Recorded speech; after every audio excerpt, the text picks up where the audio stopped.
Intérieur, nuit de l'hôpital, lumière clignotante du néon.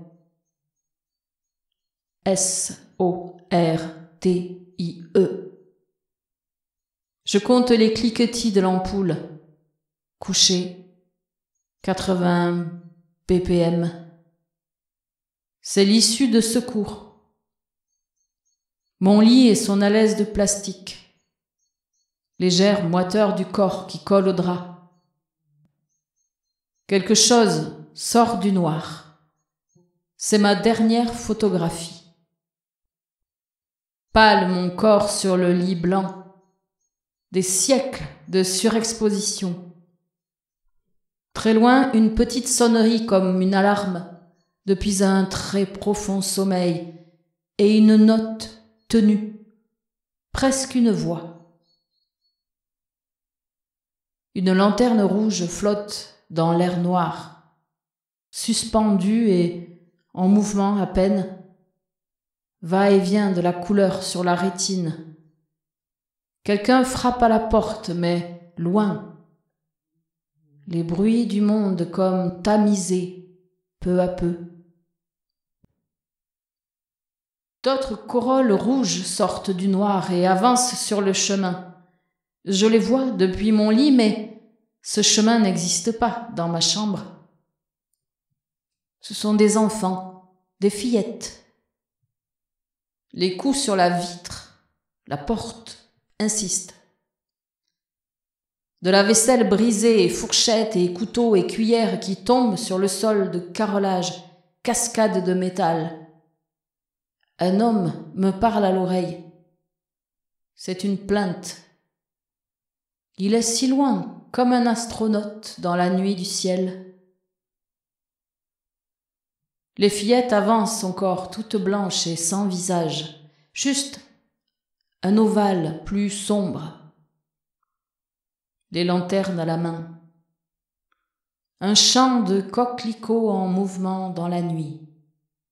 Une marche si lente, si silencieuse. J'entends le réfectoire au rez-de-chaussée qui entrechoque, brise, un torrent de couverts en inox. L'autre me parle encore. C'est un lointain message de Jim Lowell. Je n'entends que sa peur comme un vaisseau qui dérive dans les galaxies. 160 BPM.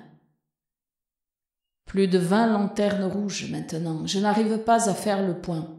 Un grand flou sonore, une masse informe de respiration et les images mobiles.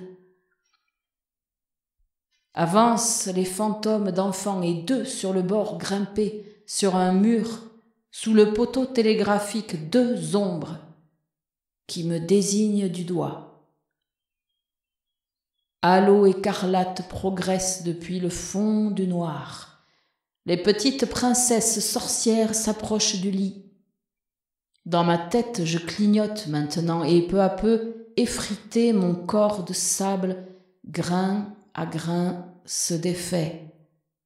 Une absolue sécheresse, un désert sur le lit. Jim à l'intérieur de mon oreille, une plainte. On dirait qu'il pleure. La note ne faiblit pas. Et tourne, et ronfle, et gonfle, et envahit l'image. Une première attraction brûlante. C'est un cortège funèbre qui passe à côté de moi. C'est une roue qui frotte, glisse le long du lit. Fillettes sans regard, le vent dans leurs cheveux, le vent dans ma chambre de malade. Très en dessous, sous l'hôpital, sous les sous-sols, la note vibre et circulaire.